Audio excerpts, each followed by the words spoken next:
What happens when Sundance reaches its final year in Park City, celebrates Robert Redford's legacy, and drops one of the strongest midnight slates in years? This is The Final Cut, your daily post in horror. I'm Travis, and today we're breaking down Sundance 2026 midnight lineup, a Penn State course that's reshaping how students see horror through rhetoric and identity, and the latest update on the 28 Years Later 3. And remember, our weekly deals are live right now. Discount merch, Blu-rays, Patreon bundles. Check those links in our bio. Now, let's get into today's top stories. First up on a story, of course, that we covered on our website because it's probably the biggest news out of the day. Sundance 2026 arrives heavier than any year before it. This is the last time the festival sets up shop in Park City, and the first time Sundance held after the passing of Robert Redford. Expect tribute pieces everywhere and a strong emphasis on the legacy he built for independent artists, including the genre filmmakers we cover daily here at HMU. Sundance has always been personal to us. Years ago, a friend casually name-dropped Horror Movies Uncut in a Park City bar, and the people around him already knew the site. That moment still fuels the energy we bring to this festival every year. And now, the 2026 Midnight lineup is here.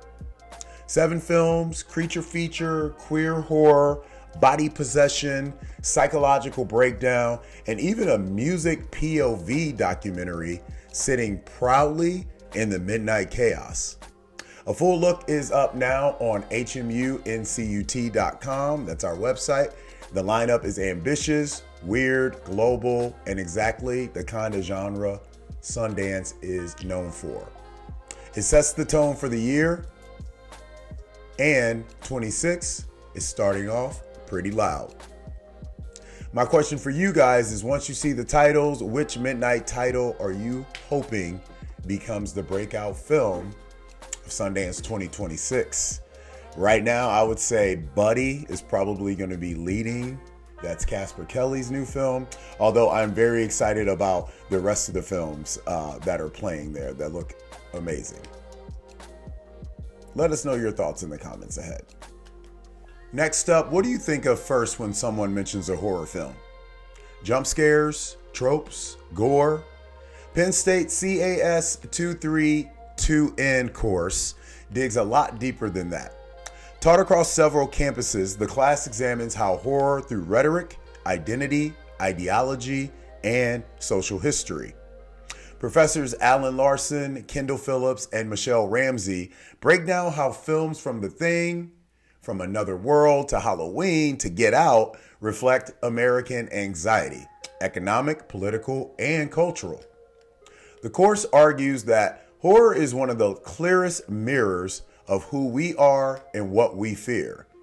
Students learn how to critically read film without losing enjoyment, and how pop culture quietly shapes identity, ideology, and belief. It's a strong reminder that beneath the monsters, there's always a message. My question for you guys is, what horror film do you think best represents the era it came from? Let me know your answers in the comments ahead. And finally, per deadline, some late breaking news. About 5 o'clock yesterday, Sony is officially moving ahead with the 3rd chapter in the new 28 Years Later trilogy. Yes, trilogy for 28 Years Later. Fan response to the screenings of The Bone Temple has been massive, and with the film hitting theaters January 16th, the momentum is strong. Cillian Murphy is reportedly in talks to return, with Alex Garland already writing the script. The studio shot the first 2 films back-to-back, with Danny Boyle directing the first and Nia DaCosta the second. Boyle has expressed interest in directing the third. The franchise has now crossed nearly 300 million worldwide.